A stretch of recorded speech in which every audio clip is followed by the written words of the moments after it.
ಶ್ರೀ ಶ್ರೀ ಇಮ್ಮಡಿ ಸಿದ್ದರಾಮೇಶ್ವರ ಭೋವಿ ಸಮಾಜದ ಒಡ್ಡರ ಸಮಾಜದ ಜಾತ್ರಾ ಉತ್ಸವ ಅಂಗವಾಗಿ ಅದೇ ರೀತಿ ಇವತ್ತು ನಾವು ಕಲ್ಯಾಣ ಕರ್ನಾಟಕದಿಂದ ಬಾಂಬೆ ಕರ್ನಾಟಕ ಬಂದಿದ್ದೀವಿ. ಸುಮಾರು 5 ರಿಂದ 6 ಜಿಲ್ಲಾ ಮುಗಿಸ್ಕೊಂಡು ಇವತ್ತು ಬಿಜಾಪುರ ಜಿಲ್ಲಾಕ್ಕೆ ನಾವು ಆಗಮಿಸಿದ್ದೀವಿ. ಇವತ್ತು ಭೋವಿ ಸಮಾಜದ ಜಿಲ್ಲಾ ರಾಜ್ಯ ಮಟ್ಟದ ಸಮಾವೇಶದ ಕಾರ್ಯಕ್ರಮಯುಕ್ತವಾಗಿ ಆ ಕಾರ್ಯಕ್ರಮದ ನಮ್ಮೇನು ಸಮಿತಿ ಮಾಡಿ ಗುರುಗಳು ಕಳಿಸಿದ್ದಾರೆ, ಸಮಿತಿ ಸದಸ್ಯರಾದ ತಿಪ್ಪಣ್ಣ ಒಡೆಯರ್ ಅವರೇ, ಅದೇ ರೀತಿ ನಮ್ಮ ಅಶೋಕ್ ಕುಮ್ಲುಟ್ಟಿ ಅವರೇ, ಅದೇ ರೀತಿ ಹನುಮಂತ ಜೋಕೂರ್ ಅವರೇ, ಉಲ್ಲಪ್ಪ ಅಳ್ಳೂರ್ ಅವರೇ, ಅದೇ ರೀತಿ ನಮ್ಮ ಬಿಜಾಪುರ ಜಿಲ್ಲೆಯ ಅಧ್ಯಕ್ಷರಾದ ರಾಮು ಹೊಸಪೇಟೆನ್ ಅವರೇ ಹಾಗೂ ನಮ್ಮ ಮುದ್ದೇಬಳ ರಾಜು ಅವರೇ, ವೇದಿಕೆ ಮೇಲೆ ನಮ್ಮ ಪಕ್ಷದ ನಮ್ಮ ಸಮಾಜದ ಮುಖಂಡರೇ ಹಾಗೂ ಎಲ್ಲ ತಾಲೂಕಿನ ಸಮಾಜದ ಮುಖಂಡರೇ, ಅಧ್ಯಕ್ಷರೇ, ಪದಾಧಿಕಾರಿ. ಇವತ್ತು ಕಾರ್ಯಕ್ರಮ ನಾಳೆ 19ನೇ ತಾರೀಕು ದಿವಸ ಭೋವಿ ಸಮಾಜದ ಪ್ರತಿ ವರ್ಷದ ಈ ವರ್ಷ ಕೂಡ ಅದ್ಧೂರಿಯಾಗಿ ಈ ಕಾರ್ಯಕ್ರಮಕ್ಕೆ ಒಂದು ನಡೆಸಿಕೊಳ್ಳುವಂಥ ಗುರುಗಳ ಅಧ್ಯಕ್ಷತೆಯಲ್ಲಿ ಆ ಕಾರ್ಯಕ್ರಮಕ್ಕೆ ಅದು ಚಿತ್ರದುರ್ಗದಲ್ಲಿ ನಡೀತಾ ಇದೆ. ಆ ಕಾರ್ಯಕ್ರಮದಲ್ಲಿ ಮುಖ್ಯ ನಾಡಿನ ದೊರೆಗಳಾದ ಮುಖ್ಯಮಂತ್ರಿಗಳಾದ ಡಿ ಕೆ ಶಿವಕುಮಾರ್ ಆಗಮಿಸ್ತಾ ಇದ್ದಾರೆ. ಅದ್ರ ಜೊತೆಗೆ ಇನ್ನೊಬ್ಬರು ಉಪಮುಖ್ಯಮಂತ್ರಿಗಳಾದ ಡಾಕ್ಟರ್ ಪರಮೇಶ್ವರ್ ಅವರು ಆಗಮಿಸ್ತಾ ಇದ್ದಾರೆ. ಅದ್ರ ಜೊತೆಗೆ ನಮ್ಮ ಸಮಾಜದ ಏನು ಮಾಜಿ ಸಚಿವರಾದ ಶಿವರಾಜ್ ತಂಗಡಿಯವರು ಕೂಡ ಅವರು ಕೂಡ ಆಗಮಿಸ್ತಾ ಇದ್ದಾರೆ. ಅದ್ರ ಜೊತೆಗೆ ನಮ್ಮ ಶಾಸಕರಾದ ಪಾಗೋಡ್ ವೆಂಕಟೇಶ್ವರ್ ಕೂಡ ಆಗಮಿಸಿದ್ದಾರೆ. ಅದ್ರ ಜೊತೆ ಇನ್ನೊಬ್ಬರು ಬೆಂಗಳೂರಿನ ವೆಂಕಟೇಶ್ ಶ್ರೀನಿವಾಸ್ ಅಂತ ಕಾಂಗ್ರೆಸ್ ಶಾಸಕರು ಅವರು ಕೂಡ ಆಗಮಿಸ್ತಾ ಇದ್ದಾರೆ. ಅದ್ರ ಜೊತೆಗೆ ನಮ್ಮ ಬಿಜೆಪಿಯಿಂದ ಶಾಸಕರು ಕೂಡ ಅವರು ಕೂಡ 4 ಜನದ ಅವರು ಕೂಡ ಆಗಮಿಸ್ತಾ ಇದ್ದಾರೆ. ಇನ್ನೊಬ್ಬರು ನಮ್ಮ ಸಮಾಜದ ಮುಖಂಡರಾದ ಕೋಲಾರ MP ಸಂಸದರು, ಇಡೀ ದೇಶಕ್ಕೆ ನಮ್ಮ ಸಮಾಜದ ಒಬ್ಬರೇ ಒಬ್ಬ ಏಕೈಕ ಸಂಸದರು ಮಲ್ಲೇಶ್ ಬಾಬು ಅಂತ ಅವರು ಕೂಡ ಆಗಮಿಸ್ತಾ ಇದ್ದಾರೆ. ಆ ಕಾರ್ಯಕ್ರಮಕ್ಕೆ ಹಲವಾರು ಕಾಂಗ್ರೆಸ್ ಮುಖಂಡರು, ಬಿಜೆಪಿ ಮುಖಂಡರು, JDS ಮುಖಂಡರು, ಸಮಾಜ ಹಿರಿಯ ಮುಖಂಡರು ಇವರೆಲ್ಲರೂ ಕೂಡ ಆಗಮಿಸ್ತಾರೆ. ಜೊತೆಗೆ ಆ ಕಾರ್ಯಕ್ರಮದಲ್ಲಿ ಮುಖ್ಯವಾಗಿ ಗುರುಗಳ ನೇತೃತ್ವದಲ್ಲಿ ನಡೀತಾ ಇದ್ದ ಕಾರ್ಯಕ್ರಮಕ್ಕೆ ಆ ಕಾರ್ಯಕ್ರಮ ಹೆಚ್ಚಿನ ಸಂಖ್ಯೆಯಲ್ಲಿ ನಮ್ಮ ಭೋವಿ ಸಮಾಜ ಮುಖಂಡರು, ಸಮಾಜ ಎಲ್ಲ ಒಂದು ಹೆಚ್ಚಿನ ಸಂಖ್ಯೆಯಲ್ಲಿ ಸೇರುವಂಥ ಒಂದು ಕಾರ್ಯಕ್ರಮ. ಆ ಕಾರ್ಯಕ್ರಮದಲ್ಲಿ ಸುಮಾರು 1 ರಿಂದ 1.5 ಲಕ್ಷ ಜನ ಸೇರುವಂಥ ಕಾರ್ಯಕ್ರಮ. ಆ ಕಾರ್ಯಕ್ರಮದಲ್ಲಿ ನಮ್ಮ ಸಮಾಜದ ಗುರುಗಳ ನೇತೃತ್ವದಲ್ಲಿ ಬೇಡಿಕೆ ಇರುತ್ತದೆ. ಆ ಬೇಡಿಕೆ ಏನಪ್ಪ ಅಂದ್ರೆ ಇವತ್ತು ನಮಗೇನು ಒಂದು ಅನ್ಯಾಯ ಆಗಿದೆ ಕೆಲವೊಂದು ವಿಷಯದಲ್ಲಿ, ಅವೆಲ್ಲ ಕೂಡ ಒಂದು ಆ ಸಮಾಜ ಮುಖಂಡ ಆ ವೇದಿಕೆಯಲ್ಲಿ ಏನೊಂದು ಬೇಡಿಕೆ ಮುಖ್ಯಮಂತ್ರಿಗಳು ನಾವು ಮನವಿ ಮಾಡ್ಕೊತ ಇದ್ದೀವಿ. ಅದಕ್ಕೆ ತಾವೆಲ್ಲ ಹೆಚ್ಚಿನ ಸಂಖ್ಯೆಯಲ್ಲಿ ಆ ಕಾರ್ಯಕ್ರಮ ಭಾಗವಹಿಸಬೇಕು. ಬಿಜಾಪುರದಿಂದ ಸುಮಾರು 10,000 ಜನ ನಾವು ಹೊರಡ್ತಾರಂತ ಜಿಲ್ಲಾಧ್ಯಕ್ಷರು ಹೇಳಿದ್ದಾರೆ.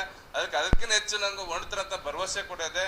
ಆ ಕಾರ್ಯಕ್ರಮದಲ್ಲಿ ಮುಖ್ಯವಾಗಿ ಪ್ರತಿಭಾವಂತ ಮಕ್ಕಳಿಗೆ ಸುಮಾರು 1,000 ಮಕ್ಕಳಿಗೆ ಪ್ರತಿಭಾವಂತ ಮಕ್ಕಳಿಗೆ ಗುರುತಿಸಿ ಕಡೆ ಏನು ಮಕ್ಕಳು ಇರ್ತಾರೆ ಬಡ ಮಕ್ಕಳಿಗೆ ಅವು ಸುಮಾರು 90% ಅಂಕಗಳು ಪಡೆದವರು ಅಂತ ಡಿಗ್ರಿಯಲ್ಲಿ ಎನಿ ಡಿಗ್ರಿಯಲ್ಲಿ ಅವ್ರಿಗೆಲ್ಲ ಸುಮಾರು ಮಕ್ಕಳಿಗೆ ಒಂದು ಪುರಸ್ಕಾರವನ್ನು ಗುರುಗಳಿಂದ ನೀಡ್ತಾರೆ. ಅದ್ರ ಜೊತೆಗೆ ಹಲವಾರು ಮುಖಂಡರು, ಹಲವಾರು ಸಂಸ್ಕೃತಿ ಇಲಾಖೆಗಳಿಗೆ ನಮ್ಮ ಭಾಗವಹಿಸಿದ ಸಮಾಜ ಮುಖಂಡರು ಅವರು ಕೂಡ ಹೆಚ್ಚಿನ ಸಂಖ್ಯೆಯಲ್ಲಿ ಭಾಗವಹಿಸ್ತಾರೆ. ಅವ್ರಿಗೆಲ್ಲ ಒಂದು ಅದ್ದೂರಿಯಾಗಿ ಸಮಾಜ ಮುಖಂಡರಿಂದ ಎಲ್ಲ ಸನ್ಮಾನ ಮಾಡಿ ಆ ಕಾರ್ಯಕ್ರಮ ಯಶಸ್ವಿಗೊಳಿಸ್ಬೇಕಂತ ಇವತ್ತು ಬಿಜಾಪುರದಲ್ಲಿ ನಾವು ಆಗಮಿಸಿದ್ದೀವಿ.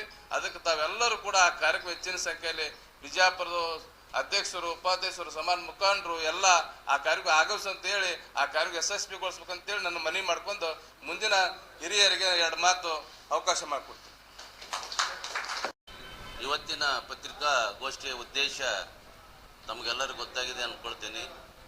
ಏನಪ್ಪ ಅಂತಂದ್ರೆ ಉದ್ದೇಶ, ಪ್ರತಿ ವರ್ಷದಂತೆ ನಮ್ಮ ಭೋವಿ ಸಮಾಜದ ಪೂಜ್ಯ ಗುರುಗಳಾದ ಜಗದ್ಗುರು ಶ್ರೀ ಶ್ರೀ ಇಮ್ಮಡಿ ಸಿದ್ದರಾಮೇಶ್ವರ ಅವರ 40ನೇ ಹುಟ್ಟುಹಬ್ಬ ಮತ್ತು ಪ್ರತಿ ವರ್ಷದಂತೆ ಪ್ರತಿಭಾ ಪುರಸ್ಕಾರ ಕಾರ್ಯಕ್ರಮ ಮಕ್ಕಳಿಗೆ PVC, SSLC ಪದವೀಧರರು ಮತ್ತು ವಿವಿಧ ಕ್ಷೇತ್ರದಲ್ಲಿ ಯಾರು ಹೆಸರು ಗಳಿಸಿದ್ದಾರೆ, ಪ್ರಶಸ್ತಿಗೆ ಯೋಗ್ಯರಿದ್ದಾರೆ ಅಂಥವರಿಗೆಲ್ಲ ಪ್ರಶಸ್ತಿ. ಮತ್ತು ಬರ್ತಕ್ಕಂಥ ನಮ್ಮ ಸಮುದಾಯದ ಎಲ್ಲ ಮಂತ್ರಿಗಳು, ಮಾಜಿ ಮಂತ್ರಿಗಳು, ಹಾಲಿ ಸಚಿವರು, ಹಾಲಿ ಶಾಸಕರುಗಳು, ನಮ್ಮ ಸಮಾಜದ ಎಲ್ಲ ಮುಖಂಡರು ಅವರಿಗೆಲ್ಲ ಕೂಡ ಅಲ್ಲಿ ಒಂದು ಕಾರ್ಯಕ್ರಮದಲ್ಲಿ ಆಹ್ವಾನ ಮತ್ತು ಜೊತೆಗೆ ಸನ್ಮಾನ ಸತ್ಕಾರ ಸಮಾರಂಭ. ಮತ್ತು ರಕ್ತದಾನ ಶಿಬಿರ ಕೂಡ ಅಲ್ಲಿ ನೆರವೇರಿಸ್ಕೊಂಡು ಹೋಗ್ತಾರೆ. ಇದೆಲ್ಲ ಕಾರ್ಯಕ್ರಮ ಪ್ರತಿ ವರ್ಷದಂತೆ ಈ ವರ್ಷ ಮಾಡಬೇಕಾಗಿತ್ತು. ಆದರೆ ವಿಶೇಷವಾಗಿ 2 ಲಕ್ಷ ಜನ ಯಾಕೆ ಸೇರಿಸ್ತೀವಪ್ಪ ಅಂತಂದ್ರೆ ನಮ್ಮ ಸಮಾಜದ ಕೆಲವೊಂದು ಕುಂದುಕೊರತೆಗಳವ, ಮುಖ್ಯಮಂತ್ರಿಯವ್ರಿಗೆ ಕಳಿಸೋ ಉದ್ದೇಶ ಕೂಡ ಅದೇ ಇದೆ. ಕರೆಸಿ ನಮ್ಮ ಕುಂದುಕೊರತೆಗಳನ್ನು ಸಮಾಜಕ್ಕೆ ಆಗ್ತಕ್ಕಂಥದ್ದು ಆರ್ಥಿಕ, ಸಾಮಾಜಿಕ, ಶೈಕ್ಷಣಿಕ ಇದು ಏನು ಕೊರತೆ ಇದ್ದಿದ್ದು ಮುಖ್ಯಮಂತ್ರಿಗಳು ಅದು ನೀಗಿಸ್ತಾರ ತಿಳ್ಕೊಂಡು ನಮ್ಮ ಒಂದು ಭವ್ಯ ಸಂಖ್ಯೆಯಲ್ಲಿ ಬೃಹತ್ ಪ್ರಮಾಣದಲ್ಲಿ ಜನ ಪ್ರದರ್ಶನ ಮಾಡೋದ್ರ ಜೊತೆಗೆ ನಮ್ಮ ಬೇಡಿಕೆಗಳನ್ನು ಅವ್ರ ಮುಂದೆ ಇಡಬೇಕಾಗಿದೆ. ಅದರಲ್ಲಿ ಯಾವ್ಯಾವ ಬೇಡಿಕೆ ಇದೆಯಪ್ಪ ಅಂದ್ರೆ ನಮಗೊಂದು ನಿಗಮ ಇದೆ. ಆರ್ಥಿಕವಾಗಿ ನಾವು ಭದ್ರತೆ ಆಗಬೇಕಪ್ಪ ಅಂತ ನಿಗಮಕ್ಕೆ ಏನು ಮಾಡೋರಿಗೆ 73 ಕೋಟಿ ರೂಪಾಯಿ ಒಂದು ವರ್ಷ ಕೊಟ್ಟಿದ್ರು. 73 ಕೋಟಿ ರೂಪಾಯಿ ಯಾವ ಲೆಕ್ಕದಲ್ಲಿ ಕೊಟ್ಟರಪ್ಪ? ಇರ್ಲಿಕ್ಕೆ 31 ಜಿಲ್ಲೆ 73 ಕೋಟಿ ಅಂದ್ರೆ ಅರ್ಧ ಭಾಗ ಆಗಿಬಿಡ್ತು. ಯಾವುದೇ ಒಂದು LPS ಆಗಿರ್ಬೋದು, ಸೆಲ್ಫ್ ಎಂಪ್ಲಾಯ್ಮೆಂಟ್ದಾಗಿರ್ಬೋದು, ನೇರ ಸಾಲ ಆಗಿರ್ಬೋದು, ಈ ಸಾಲಗಳಿಗೆ ದುಡ್ಡೇ ಸರಿ ಹೋಗಲ್ಲ. ಯಾವಾಗ ದುಡ್ಡು ಸರಿ ಹೋಗಲ್ಲಪ್ಪ ಅಂತ ಆರ್ಥಿಕ ಭದ್ರತೆ ನಮ್ಮ ಸಮುದಾಯಗಳಿಗೆ ಸಿಗಲ್ಲ. ಅದಕ್ಕಿಂತ ಮೊದಲನೇ ಬೇಡಿಕೆ ಕೂಡ ನಾವು ಅವ್ರಿಗೆ ಇಟ್ಟಿರ್ತೀವಿ. ಮತ್ತು ಇದೆಲ್ಲ ನಮ್ಮ ಬಗ್ಗೆ ಒಂದು ಶಿಫಾರಸು ಮಾಡೋದಾಗಲಿ, ಪ್ರಜ್ಞೆ ಮೂಡಿಸೋದಾಗಲಿ, ನಮ್ಮದು ಒಂದು ಜನನಾಯಕ ಈಗ ಇದ್ದಂಥ ಸಚಿವ ಸಂಪುಟದಲ್ಲಿ ನಮ್ಮ ನಾಯಕರೊಬ್ಬರು ಇರಬೇಕಾಗಿತ್ತು. ಅದು ಈ ಬಾರಿ ಏನು ಮಾಡಿದ್ದಾರೆ, ಮೊದಲನೇ ಹಂತದಲ್ಲಿ ಕೈ ಬಿಟ್ಟಿದ್ದಾರೆ. ಹಿಂದಿದ್ದ ಅದಕ್ಕೆ ಈಗ ಏನು ಮಾಡಬೇಕು? ಇನ್ನೂ ಕಾಂಗ್ರೆಸ್ ಪಕ್ಷದಲ್ಲಿ 3 ಜನ ಶಾಸಕರು, BJPಯಲ್ಲಿ 4 ಜನ ಶಾಸಕರು ಅದಾರ. ನಿಮ್ಮದೇ ಪಕ್ಷ, ನಿಮ್ಮದೇ ಸರ್ಕಾರ ಕಾಂಗ್ರೆಸ್ ಇರೋದ್ರಲ್ಲಿಂದ ಸನ್ಮಾನ್ಯ ಮುಖ್ಯಮಂತ್ರಿಗಳು ನಮ್ದೇನಿದೆ, ನಿಮ್ಮ ಸಚಿವ ಸಂಪುಟದಲ್ಲಿ ಏನು 3 ಶಾಸಕರಲ್ಲಿ ಶಿವರಾಜ್ ತಂಗಡಿಗೆ ಆಗಿರ್ಬೋದು, SC ಶ್ರೀನಿವಾಸು, ವೆಂಕಟೇಶ್ ಅವರು 3 ಇದ್ದಾರೆ. ನಿಮ್ಗೆ ಯಾವ್ದು ಅನುಕೂಲ ಆಗ್ತದೆ? ನಮ್ಗಲ್ಲ, ನಮ್ಮ ಸಮಾಜನೇ ನಮ್ಗೆ ಅನುಕೂಲ. ನಿಮ್ಗೆ ಯಾವ್ದು ಅನುಕೂಲ ಆಗ್ತದೆ, ನೀವು ಯಾವ್ದು ಪರಿಗಣಿಸ್ತೀರಿ, ಪರಿಗಣಿಸಿ ನಮ್ಮ ಒಂದು ಪ್ರಾತಿನಿಧ್ಯ ನಿಮ್ಮ ಸಚಿವ ಸಂಪುಟದಲ್ಲಿ ಕೂಡಲಿ ಅಂತೇಳಿ ನಮ್ಮ ಸಮಾಜದ ಮನವಿ ಇದೆ. ಎರಡನೇದು ಏನಪ್ಪ ಅಂತಂದ್ರೆ ತಾವೆಲ್ಲ ನೋಡಿರಿ, ಕಾಂಗ್ರೆಸ್ ಅಂದ್ರೆ ಉಗ್ರಪ್ಪ ಅಂದ್ರೆ ಕಾಂಗ್ರೆಸ್. ನಾವೇ ಭಾಳ ಬುದ್ಧಿವಂತರು ಅಂತೇಳಿ. ಯಾವಾಗ ಬುದ್ಧಿವಂತ ಮಾಸ್ಟರ್ ಎದ್ದಿದ್ದು ಮಾಡ್ಯಾಳ, ಮಕ್ಕಳೆಲ್ಲ ಓಡಾಡ್ ಮಾಡ್ದಂಗೆ ಕೆಲಸ ಆಯ್ತು. ಅವರೇ ಅಧ್ಯಕ್ಷರಾಗಿದ್ದರು. ಯಾವ್ದಪ್ಪ ಅಂತಂದ್ರೆ ಬೋವಿ ಒಡ್ಡರ್ ಅನ್ನೋ ಸಲುವಾಗಿ ಒಂದು ಹೇಳಿದ್ರು ಅವ್ರ ವಿಷಯ. ಯಾವಾಗ ಒಬ್ಬ ವಿದ್ಯಾವಂತ, ಒಬ್ಬ ಮಾರ್ಗದರ್ಶಕವಾಗಿ, ಕಾನೂನಾತ್ಮಕವಾಗಿ ಎಲ್ಲ ಜಿಲ್ಲಾಧಿಕಾರಿಗಳಿಗೆ ಒಂದು ಮಾರ್ಗದರ್ಶಕವಾಗಿ ಅವರೇನು ಅದಕ್ಕೆ ಆದೇಶ ಹೊರಡಿಸಿದ್ರು, ಸಮಿತಿ ಮಾಡಿ. ಇದು ತಮ್ಮಲ್ಲಿ ಕಳ್ಕಳಿ ಮನವಿ ಅದ. ಇದು 5 ವರ್ಷ 6 ವರ್ಷದ ಹಿಂದೆ ಒಂದು ಸಲ ನಾವು ಮಾಡಿದ್ದೆವು ಪ್ರೆಸ್ ಮೀಟಿಂಗ್ಲೆ ಬಂದು. ಮತ್ತು ನಮ್ಮ ನಿಗಮದಾಗ ಬೋವಿ ಅಂತ ಬೆಸ್ತ ಸಮುದಾಯಕ್ಕೆ ಸೇರಿದವರು, ಇವರೆಲ್ಲ ನಾವು ಬೋವಿಗಳು ಒಡ್ಡರ ಸಮುದಾಯಕ್ಕೆ ಸೇರಿದವರು. ಇದು ಮತ್ತು ನೇರವಾಗಿ ಮತ್ತು ಇದು ಮೀಸಲಾತಿ ಕೊಟ್ಟಿದ್ದು ನಾಲ್ವಡಿ ಕೃಷ್ಣರಾಜ ಒಡೆಯರು ಒಡ್ಡರಿಗೆ ಮಾತ್ರ, ಬೋವಿ ಒಡ್ಡರಿಗೆ, ಬೋವಿ ಬೆಸ್ತರಿಗಲ್ಲ. ಅದು ಬೆಸ್ತ ಜನಾಂಗಕ್ಕೆ ಏನು ಮಾಡಿದ್ರು, ಉಗ್ರಪ್ಪ ಅವರು ಬಂದು ಎಲ್ಲ ಜಿಲ್ಲೆಗಳಲ್ಲಿ ಏನು ಆಶಾಚ್ಯರೋ ಅಥವಾ ಏನು ಗಳಿಸಲು ನಿಂತಾರೋ ನನಗೆ ಗೊತ್ತಿಲ್ಲ, ಬರೋದು ಅವ್ರ ಪರವಾಗಿ ಮಾಡಬೇಡ ಪ್ರೆಸ್ ಮೀಟು. ಮೂಲ ಬೋವಿಗಳು ಇವರೇ, ಹೌದು ಮೂಲ ಬೋವಿಗಳು ಅವರಿದ್ದಾರೆ. ಒಡ್ರ ಬೋವಿಗಳೇನು, ಇದು ಮೊದಲು ಅವ್ರು ತಿಳ್ಕೊಬೇಕು. ಯಾವಾಗ ವಕೀಲರ, ಬುದ್ಧಿವಂತರ, ಮಾಜಿ ಮುಖ್ಯಮಂತ್ರಿಗಳಿಗೆ ಸಲಹೆ ಹೇಳ್ತೀರಿ, ಉಳಿದವ್ರಿಗೆಲ್ಲರೂ ಬುದ್ಧಿವಾದ ಹೇಳ್ತೀರಿ. ಮೂಲ ಬೋಯಿ ಶಬ್ದ ಬೋವಿ ಅದ. ನಾವು ಹೆಂಗೆ ಊಟ ಮಾಡೋ ಟೈಮಿದಾಗ, ಆ ಊಟ ಮಾಡೋ ಟೈಮಿಗೆ ಸ್ವಲ್ಪ ಒಂದು ಕಲ್ಲಿನ ಅಂಶ ಹಳ್ಳ ಬಾಯಾಗಿ ಬಂದ್ಬಿಡ್ತದೆ. ಸ್ವಲ್ಪ ಹನಿ ಹರಿದು ಕುದಿರ್ತಂದ್ರೆ ನೀರು ಹರಿತದ ಹಳ್ಳ, ಅದಕ್ಕೂ ಹಳ್ಳ ಅಂತಿರ್ತಾರ. ಈ ಬಾಯಾಗ ಊಟ ಮಾಡಕ್ಕೆ ಬಂದಂಥ ಪದಾರ್ಥಗೂ ಹಳ್ಳ ಬಂದಿರ್ತದ. ಹಳ್ಳ ಅಂದ್ರೆ ನೀರು ಕೊಡ್ಲಿಕ್ಕೆ ಸಾಧ್ಯದೇನ್ರಿ? ಹಲ್ಲು ಮುರಿತದ, ಹೌದಿಲ್ರಿ? ಆ ಕಲ್ಲು ಬೇಕಾದ ಗೋಡೆ ಕಟ್ಟಲ್ಕಂದ್ರೆ ನೀರು ಹಾಕಿದ್ರೆ ಗೋಡೆ ಎತ್ತರ ಆಗ್ತದೇನ್ರಿ? ಆ ಕಲ್ಲೇ ಬೇರೆ, ನೀರೇ ಬೇರೆ. ಹಳ್ಳ ಅನ್ನೋದಕ್ಕೆ ಎರಡಕ್ಕೆ ಒಂದೇ ಒಂದು ಉಪನಾಮ ಅದ. ಆ ಉಪನಾಮ ನೀವು ಬೋವಿ ತಂದು ಕೇಸಿಂದ್ರ ಇಡೀ ನಮ್ಮ ಒಂದು 20 ಲಕ್ಷ ಅಮಾಯಕರಿಗೆ ಮತ್ತು ರಾಜ್ಯದ ಮುಖ್ಯಮಂತ್ರಿಗಳಿಗೆ, ಸಮಾಜ ಕಲ್ಯಾಣ ಸಚಿವರಿಗೆ ಕಾನೂನಾತ್ಮಕವಾಗಿ ನೀವು ಯಾವಾಗ ಕೆಟ್ಟ ಮಾರ್ಗದರ್ಶನ ಮಾಡ್ತೀರಪ್ಪ ಅಂತಂದ್ರೆ ನೀವು ನ್ಯಾಯವಾದಿಗಳಲ್ಲ, ಬುದ್ಧಿವಂತರು ಅಲ್ಲ, ಸಮಾಜಕ್ಕೆ ನ್ಯಾಯ ಕೊಡಿಸ್ತಕ್ಕಂಥವ್ರಲ್ಲ. ನಿಮ್ದಿಂದ ಅನ್ಯಾಯ ಆಗ್ತದ, ಸಮಾಜಗಳಲ್ಲಿ ಕಲಂಕ ಬಂದ್ಬಿಡ್ತದ. ಇಂಥ ಒಂದು ಕೆಲಸ ಉಗ್ರಪ್ಪರವರೇ ನೀವು ನಿಲ್ಲಿಸಬೇಕು. ಅವಾಗ ನಾವು ನಿಮ್ಮ ಬಗ್ಗೆ ನಮ್ಗೆ ಭಾಳ ಗೌರವ ಇದೆ, ಭಾಳ ಬುದ್ಧಿವಂತರವರ. ನಿಮ್ಲಿಂದ ಸರ್ಕಾರ ನಮ್ಗಾಗಲಿ, ಸಲಹೆ ಸಿಗಲಿ, ಕಾನೂನಾತ್ಮಕವಾಗಿ ನೀವೇ ಬರೆದು ಕೊಟ್ಟಿದ್ದೀರಿ. ಅವ್ರು ಏನು ಬರೆದು ಕೊಟ್ಟಿದ್ದಾರೆ ಅಂದರೆ ಒಡ್ಡ, ಓಡೆ, ಒಡ್ಡಾರ್ ಇವರೆಲ್ಲರೂ ಸಮಾನಾಂತರ ಪದ. ಬೋವಿ ಕೂಡ ಒಂದು ಸಮಾನಾಂತರ ಪದ. ಯಾವ ಬೋವಿ ಅಂದ್ರೆ ನಾನ್ ಬೆಸ್ತ. ಅವರೇ ಹೇಳಿದ್ದಾರೆ. ಅವರು ಬೋವಿ ಅಂದ್ರೆ ಯಾರು? ನಾನ್ ಬೆಸ್ತ ಅಂದ್ರೆ ಒಡ್ರ ಅಲ್ಲದವ್ರಿಗೆ ಹೊರತುಪಡಿಸಿ. ಬೋವಿ ಅನ್ನೋದೇನು ಒಡ್ರರ ಅವ್ರಿಗೆ ಮಾತ್ರ ಇದು SC ಅಂತ ಮೀಸಲಾತಿ ಅದ ಅನ್ನೋದು ಅವ್ರು ಸರಿಯಾಗಿ ಓದಬೇಕು. ಬುದ್ಧಿ ಭ್ರಮೆ ಆಗಿದ್ದಪ್ಪ ಅಂತಂದ್ರೆ ಯಾವುದಾರ ಒಂದು ಆಸ್ಪತ್ರೆಗೆ ಅಡ್ಮಿಟ್ ಆಗಿ ಬಂದು ನಿಮ್ಮ ಎದುರುಗಡೆ ಹೇಳಿಕೆ ಕೊಡ್ಬೇಕಂತೇಳಿ ನಂದು ಮನವಿ ನಮ್ಮ ಸಮಾಜದ ಬಗ್ಗೆ. ಎಲ್ಲ ಜಿಲ್ಲಾಧಿಕಾರಿಗಳು, ತಹಸೀಲ್ದಾರ್ಗಳಿಗೆ 30 ವರ್ಷ ನನ್ನ ಅನುಭವದಲ್ಲಿ ಪ್ರಾದೇಶಿಕವಾಗಿ ಏನು ಸಮತೋಲನ ಇತ್ತು. ನಾಲ್ವಡಿ ಕೃಷ್ಣರಾಜ ಒಡೆಯರು ಯಾವಾಗ ಕೊಟ್ಟರಪ್ಪ ಅಂದ್ರೆ 1932ನೇ ಸ್ವತಂತ್ರ ಪೂರ್ವದಲ್ಲೇ ನಮಗೆ ಕೊಟ್ಟಂತ ಮೀಸಲಾತಿದೆ. ಹಾಗೆ ಸಾವು ಮಹಾರಾಜರು ಎಲ್ಲ ಸಮುದಾಯಗಳಿಗೆ ಅಲ್ಲಿ ಕೊಟ್ಟಿದ್ರು. ವಿಶೇಷವಾಗಿ ಬೋವಿ, ಬಂಜಾರ, ಕೊರಾಮ, ಕೊರಚ ಈ 4 ಜನರು ಕನ್ನಂಗೋಡಿ ಅಣೆಕಟ್ಟ ಕಟ್ಟಬೇಕಾದ್ರೆ ಇವು ಏನು ಶ್ರಮ ಮಾಡ್ತಿದ್ರಲ್ಲ, ಇವು 4 ಉಪಜಾತಿಗಳು, ಅವ್ರ ಕಷ್ಟ ಕಾರ್ಪಣ್ಯ ನೋಡಿ ಇವರಿಗೆ ಏನಾದರೂ ಒಂದು ಜೀವನದಾಗ ಸಹಾಯ ಮಾಡಬೇಕು ಅಂತ ಅವ್ರು ನಿರ್ಧಾರಕ್ಕೆ ಬಂದರು. ನಿರ್ಧಾರಕ್ಕೆ ಮಾಡಿ ಬಂದಾಗಂದ್ರೆ ಕಲ್ಲು ಹೊಡಿತಕ್ಕಂಥದ್ದು, ಅದು ಅಣೆಕಟ್ಟು ಕಟ್ತಕ್ಕಂಥವ್ರು, ಅದೆಲ್ಲ ಸಾರಿಗೆ ಮಾಡ್ತಕ್ಕಂಥವ್ರು, ಮತ್ತು ಬುಟ್ಟಿ ಏನು ರೆಡಿ ಮಾಡಿ ನಮ್ಗೆ ಸಾರಿಗೆ ಕೊಡ್ತಿದ್ರು ಕೊರವ ಸಮುದಾಯದವರಿಗೆ, ಅವರಿಗೆ, ವರ್ಷದವರಿಗೆ, ಇವು 4 ಜನರಿಗೆ ಏನು ಕೊಡಬೇಕು? ದುಡ್ಡು ಕೊಟ್ರೆ ಕುಡ್ದು ತಿಂದು ಹಾಳು ಮಾಡ್ತಾರ ನಿರ್ಧಾರ ಮಾಡಿದ್ರು ಅವರು. ಆಸ್ತಿ ಕೊಟ್ರೆ ಮಾರಿ ಎಲ್ಲ ಮತ್ತೆ ಕುಡ್ದು ಹಾಳು ಮಾಡ್ತಾರ. ಇವ್ರಿಗೆ ಜೀವನ ಪರ್ಯಂತರ ಒಂದು ಆರ್ಥಿಕವಾಗಿ ಭದ್ರತೆ, ಸಾಮಾಜಿಕ ಸಮಾನತೆ ಬರಬೇಕಪ್ಪ ಅಂತಂದ್ರೆ ನಾವೇನು ಮಾಡಬೇಕು? ಮೀಸಲಾತಿನೇ ಇವ್ರಿಗೆ ಕೊಡ್ಬೇಕಂತ ತಿಳ್ಕೊಂಡು ಒಡ್ರಿಗೆ, ಕೊರವೇರಿಗೆ, ಕೊರ್ಚರಿಗೆ, ಬಂಜಾರ ಸಮುದಾಯಗಳು ಕೊಟ್ಟಿದ್ದದ. ಉಗ್ರಪ್ಪನವರೇ ಯಾವ ಭೂವಿ ಅನ್ನೋ ಶಬ್ದಕ್ಕೆ ಕೊಟ್ಟಿಲ್ಲ ಅದು ರಿಸರ್ವೇಷನ್. ಅಣೆಕಟ್ಟು ಅವ್ರು ಕಟ್ಟಿಲ್ಲ. ಅಣೆಕಟ್ಟು ಕಟ್ಟಾಳ್ಯಾಗ ರಾಜರ ಮನಸ್ಸಿಗೆ ಬಂದು ಕರುಣೆ ಬಂದು ಜೀವನ ಪರ್ಯಂತ ನಿರಂತರವಾಗಿ ಇವರಿಗೆ ಅನುಕೂಲ ಆಗಬೇಕು, ಇವರು ಆರ್ಥಿಕವಾಗಿ ಭದ್ರತೆ ಸಿಗಬೇಕು, ಉದ್ಯೋಗ ಇವರಿಗೆ ಸಿಗಬೇಕು, ಇದೆಲ್ಲ ತಿಳ್ಕೊಂಡು ಮಾಡಿದ್ದಾರೆ. ಉಗ್ರಪ್ಪನವರು ನೆನ್ಪಿಡ್ಬೇಕು, ತಿಳ್ಕೋಬೇಕು, ತಿಳ್ಕೊಂಡು ಇದು ಹೇಳಿಕೆ ಕೊಡಬೇಕು. ಅದು ನಾವು ಎಲ್ಲಿ ಕರೀತಾರ ನಾವು ಹೇಳಿಕೆಗೆ ಉತ್ತರ ಕೊಡ್ಲಿಕ್ಕೆ ನಮ್ಮ ಸಾಹಿತ್ಯ ಎಷ್ಟು ಆದೇಶಗಳು ಸರ್ಕಾರದಲ್ಲೇವ, ಸ್ವತಂತ್ರ ಪೂರ್ವದಲ್ಲಿ, ಸ್ವತಂತ್ರ ನಂತರ ನೀವೇ ಅಧ್ಯಕ್ಷರಾಗಿರಿ, ಅವಾಗ ನೀವೇ ಬರ್ದಿದ್ದೀರಿ ನಾನು ಬೆಸ್ತ ಅಂತ ಹೇಳಿರಿ. ನಾನು ಬೆಸ್ತ ಅಂತಂದ್ರೆ ಕಲ್ಲು ಒಡೆ, ಮಣ್ಣೆ ಒಡೆ, ಒಡ್ರು. ಬೆಸ್ತ ಅಂತಂದ್ರೆ ನೀವು ಯಾರು ನೀವು ಶಿಫಾರಸ್ತು ಮಾಡ್ಲಿಕತ್ತೀರಿ? ಪಾಕೆಟ್ ತುಂಬ್ಕೊಂಡಿರೋ ಅಥವಾ ಏನು ಯಾವಾಗ ಆಸೆಗೆ ಬಿದ್ದಿರೋ ನನಗೆ ಗೊತ್ತಿಲ್ಲ. ಅದು ಆಸೆ ಬಿಟ್ಬಿಡ್ರಿ, ನ್ಯಾಯ ಅಂತದಕ್ಕಂತ ಕಲೀರಿ ಅಂತೇಳಿ ನಾವು ಒಂದು ಮನವಿ ಮಾಡ್ಕೊಳ್ತೀವಿ. ಅದಕ್ಕಾಗಿ ನಮ್ಗೆ ಏನಪ್ಪ ನೀವು ಹೇಳ್ತೀವಿ, ನಾವು ಪತ್ರಕರ್ತರಿಗೆ ನಾನು ವಿಶೇಷ ಮನವಿ ಕೈ ಜೋಡಿಸಿ ಕೇಳ್ಕೊಳ್ತೀನಿ. ಆ ಬೋವಿಗಳು ಎಸ್ಸಿಗಳಲ್ಲ, ಆ ಬೋವಿಗಳು ಪ್ರವರ್ಗ 1ರಲ್ಲಿ ಬರ್ತಾರ. ಯಾವುದೇ ಅದು ದುರುಪಯೋಗ ಶಬ್ದ ನೋಡ್ರಿ, ಹಳ್ಳ ಅನ್ನೋಂಥ ನೀವು ಅದು ಹೆಸರನ್ನು ಮಾತ್ರ ಉಪಯೋಗ, ಶಬ್ದಲಿಂದ ಜಾತಿ ಇರಲ್ಲ.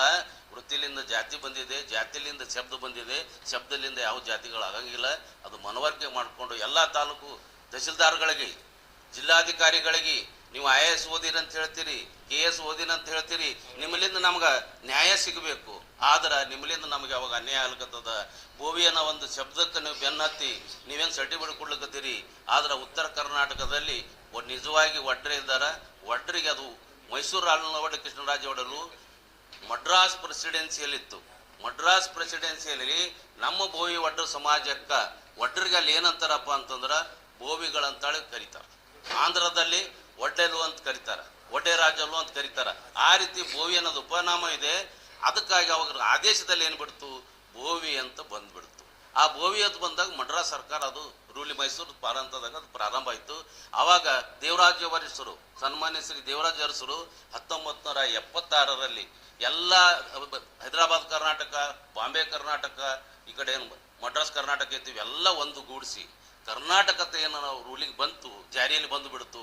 ಅದಕ್ಕೆ ಅವರಿಗೆ ನಾವು ದೇವರಂತ ತಿಳ್ಕೋಬೇಕು. ಮೊದಲನೇದಾಗಿ ನಾಲ್ವಡಿ ಕೃಷ್ಣರಾಜ ಒಡೆಯರು, ತದನಂತರ ಡಿ ದೇವರಾಜ ಅರಸರು. ಪ್ರಾದೇಶಿಕವಾಗಿ ಏನದು ಸೀಮಿತ ಆಗಿತ್ತು, ಪ್ರತಿಬಂಧ ಇತ್ತು, ಅದೆಲ್ಲ ಸಡಿಲಿಕೆಯನ್ನು ಮಾಡಿ ಇಡೀ ಕರ್ನಾಟಕ ರಾಜ್ಯಾದ್ಯಂತ ಪರಿಶಿಷ್ಟ ಜಾತಿ ಕಲ್ಲು ಒಡ್ಡರಾಗಿರ್ಬೋದು, ಮಣ್ಣು ಒಡ್ಡರಾಗಿರ್ಬೋದು, ನಾಡು ತಿರುಗು ಒಡ್ಡರಾಗಿರ್ಬೋದು, ತುಡುಗು ಒಡ್ಡರಾಗಿರ್ಬೋದು, ಎಲ್ಲ ಒಡ್ಡರಿಗಪ್ಪ ಅಂತಂದ್ರೆ ಪರಿಶಿಷ್ಟ ಜಾತಿ ಪ್ರಮಾಣ ಪತ್ರ ಕೊಡಬೇಕಂತೇಳಿ ಮಾನ್ಯ ಮುಖ್ಯಮಂತ್ರಿಗಳು ಕೇಂದ್ರಕ್ಕೆ ಬರೆದು ಇವತ್ತಿಗೆ ಎಲ್ಲ ಜಾತಿಗಳು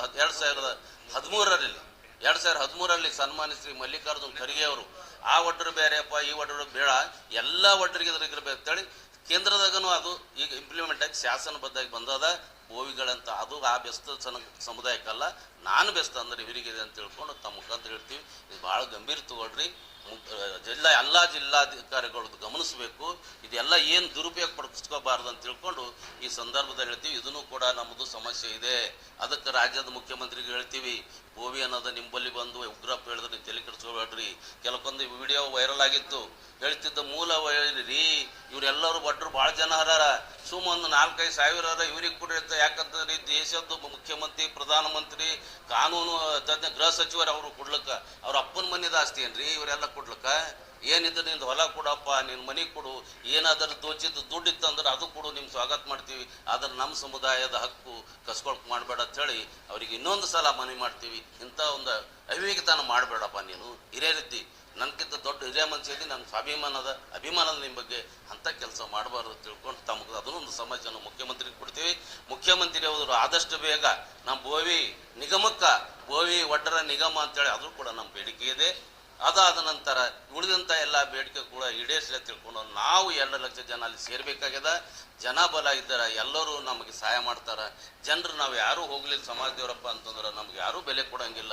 ನಮ್ಮ ವೈಯಕ್ತಿಕಗಳು ಏನಾದರೂ ಇಲ್ಲ, ನಮ್ಮ ಕುಲಬಾಂಧವ್ರದ್ದು ನಾವು ಮನೆಯಲ್ಲಿ ಹೋರಾಟ ಮಾಡೋಣ, ಬೀದಿಯಲ್ಲಿ ಹೋರಾಟ ಮಾಡೋಣ, ಎಲ್ಲಿಗೆ ಎಲ್ಲ ಕಡೆ ಹೋರಾಟ ಮಾಡೋಣ. ಆದರೆ ಒಗ್ಗಟ್ಟನ್ನೋದು ಪ್ರದರ್ಶನ ನಾವೆಲ್ಲರೂ ಮಾಡಬೇಕಂತೇಳಿ ಇಡೀ ನಮ್ಮ ಸಮುದಾಯಕ್ಕೆ, ಇಡೀ ರಾಜ್ಯದ 31 ಜಿಲ್ಲೆಗಳಲ್ಲಿ ಕೂಡ ನಾವು ಕೈ ಮುಗಿದವರೆಲ್ಲ ಪ್ರಾರ್ಥನೆ ಮಾಡ್ತೀವಿ.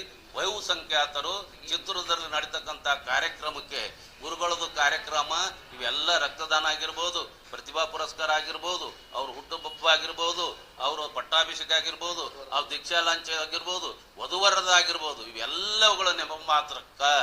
ಆದರೆ ಇಷ್ಟೆಲ್ಲ 2 ಲಕ್ಷ ಜನರದ್ದು ಆಸೆ ಈಡೇರಿಸೋದೇ ಮೂಲ ಉದ್ದೇಶದ.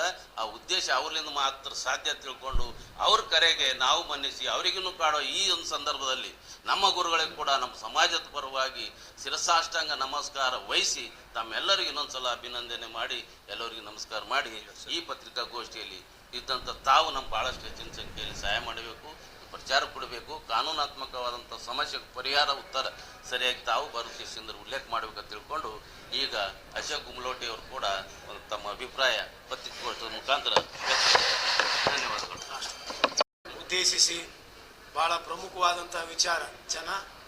ಬೋವಿ ಜನೋತ್ಸವ ಕಾರ್ಯಕ್ರಮದಲ್ಲಿ ಸಿದ್ದು ಬಂಡಿಯವರು ಹಾಗೂ ಒಡೆಯರವರು ಬಹಳ ಸವಿಸ್ತಾರವಾಗಿ ತಮ್ಮ ಮುಂದೆ ಪ್ರಸ್ತುತಪಡಿಸಿದ್ದಾರೆ. ಇಷ್ಟೇ ಕಳಕಳಿ ಅವ್ರು ಹೇಳಿದ್ರು. ಏನು ಇವತ್ತಿನ ಉದ್ದೇಶ ಏನಿದೆ, ಚಿತ್ರದುರ್ಗದಲ್ಲಿ 19ನೇ ತಾರೀಕಿಗೆ ಇದೇ ಜುಲೈ 19ನೇ ತಾರೀಕಿಗೆ ದಯವಿಟ್ಟು ಕೂಡ 19ನೇ ತಾರೀಕಿಗೆ ಬೋವಿ ಜನೋತ್ಸವದ ಕಾರ್ಯಕ್ರಮದಲ್ಲಿ ವಿಶೇಷವಾಗಿ ಪ್ರತಿಭಾ ವಿದ್ಯಾರ್ಥಿಗಳಿಗೆ ಪ್ರತಿಭಾ ಪುರಸ್ಕಾರ ಕಾರ್ಯಕ್ರಮದಲ್ಲಿ ಬಹಳ ಹೆಚ್ಚಿನ ಸಂಖ್ಯೆಯಲ್ಲಿ ಈಗಾಗಲೇ ಭಾಗವಹಿಸಿದ್ದಾರೆ.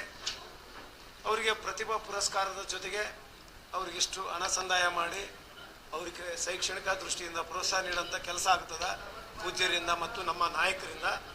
ಹಾಗಾಗಿ ನೀವು ಎಲ್ಲ ರೀತಿಯಿಂದ ಸಹಕಾರ ಕೂಡ ನಿಮ್ದಿರಬೇಕು. ಭಾಳಷ್ಟು ಸಂಖ್ಯೆಯಲ್ಲಿದ್ದೀರಿ ಬಿಜಾಪುರ ಜಿಲ್ಲೆಯಲ್ಲಿ. ಈಗಾಗಲೇ ಹಿರಿಯರು ಎಲ್ಲ ವಿಷಯಗಳನ್ನು ಪ್ರಸ್ತುತಪಡಿಸ್ಯಾರ, ಮತ್ತೆ ಮರಳಿ ನಾನು ಆ ವಿಷಯಕ್ಕೆ ಹೋಗಲ್ಲ.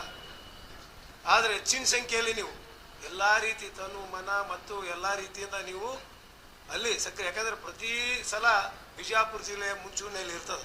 ಸಮಾಜದ ಸಂಘಟನೆಯಲ್ಲಾಗಿರ್ಬೋದು, ಸಮಾಜದ ಹೋರಾಟಗಳಲ್ಲಾಗಿರ್ಬೋದು, ಯಾವುದೇ ಗುರುಗಳ ಒಂದು ಧಾರ್ಮಿಕ ವಿಚಾರದಲ್ಲಾಗ್ಬೋದು, ಬಿಜಾಪುರ ಜಿಲ್ಲೆ ಅತ್ಯಂತ ಉತ್ಸುಕರಾಗಿ ಯಶಸ್ವಿ ಮಾಡೋದೇ ಬಿಜಾಪುರ ಜಿಲ್ಲೆ ಪ್ರಥಮ ಸ್ಥಾನದಲ್ಲಿ ಇರ್ತದೆ. ಹಾಗಾಗಿ ನೀವು ಹೆಚ್ಚಿನ ಸಂಖ್ಯೆಯಲ್ಲಿ ಬರ್ತಾರಂತಕ್ಕಂಥದ್ದು ಅಧ್ಯಕ್ಷರ ಮುಖಾಂತರ ವಿನಂತಿ ಮಾಡ್ಕೊಳ್ತೀನಿ. ಬಹಳ ಪ್ರಮುಖವಾಗಿದ್ದು ಇವತ್ತು ನಮ್ಮ ಒಡೆಯರವರು ಹೇಳಿದರು, ಆ ವ್ಯಕ್ತಿ ಏನಿವತ್ತು ಅಧಿಕಾರದಲ್ಲಿದ್ದಾನ, ಅದು ಸಾಕಾರೋ ಇನ್ನೊಂದು ಮುನ್ನೊಂದು ಎಲ್ಲಿ ಅಧಿಕಾರದಲ್ಲಿದ್ದಾನ, ಕೂಡಲೇ ಅವನಿಗೆ ಜಿಲ್ಲಾಧಿಕಾರಿಗಳು ಕೂಡ ಅವನಿಗೆ ವಜಾ ಮಾಡಿದ್ದಾರೆ. ದಯವಿಟ್ಟು ಅದನ್ನು ಕಾರ್ಯರೂಪಕ್ಕೆ ಬರಬೇಕು, ಕಾನೂನು ಚೌಕಟ್ಟಿಗೆ ಬರಬೇಕು. ಯಾವುದೇ ಅಧಿಕಾರದಲ್ಲೂ ಕೂಡ ಅದು ವಜಾಗೊಂಡಿದೆ, ಅದ್ರ ಪ್ರಕಾರ ಬರೀ ಪತ್ರಿಕೆಯಲ್ಲಿ ಇರಬಾರ್ದು, ಅವನ್ನ ಪೂರ್ತಿ ಆ ಕೆಲಸದಿಂದ ಕೈ ಬಿಡಬೇಕಂತ ಕೂಡ ಇವತ್ತಿನ ಸಮಾಜದಲ್ಲಿ ನಾವು ಒತ್ತಾಯ ಮಾಡ್ತೀವಿ. ಅದು ಆಗದೆ ಹೋದರೆ ಇನ್ನೂ ಕಾನೂನು ನಾಳೆ ಬರ್ತಕ್ಕಂಥ ಮುಖ್ಯಮಂತ್ರಿಗಳ ಮುಂದೆ ಇದನ್ನು ನಮ್ಮ ಸಿದ್ದು ಬಂಡಿಯವರ ನೇತೃತ್ವದಲ್ಲಿ ಕಲ್ಯಾಣ ಕರ್ನಾಟಕದ ಮತ್ತು ಅವೆಲ್ಲ ಜಿಲ್ಲೆಗಳ ಜೊತೆಗೆ ಬಿಜಾಪುರ ಮತ್ತು ಬಾಗಲಕೋಟೆ ಜಿಲ್ಲೆ ಉಸ್ತುವಾರಿಯನ್ನು ವಹಿಸ್ಕೊಂಡಿದ್ದಾರೆ. ಇವ್ರ ನೇತೃತ್ವದಲ್ಲಿ ಅವೆಲ್ಲ ಏನು ಸದಸ್ಯರಿದ್ದೀವಿ.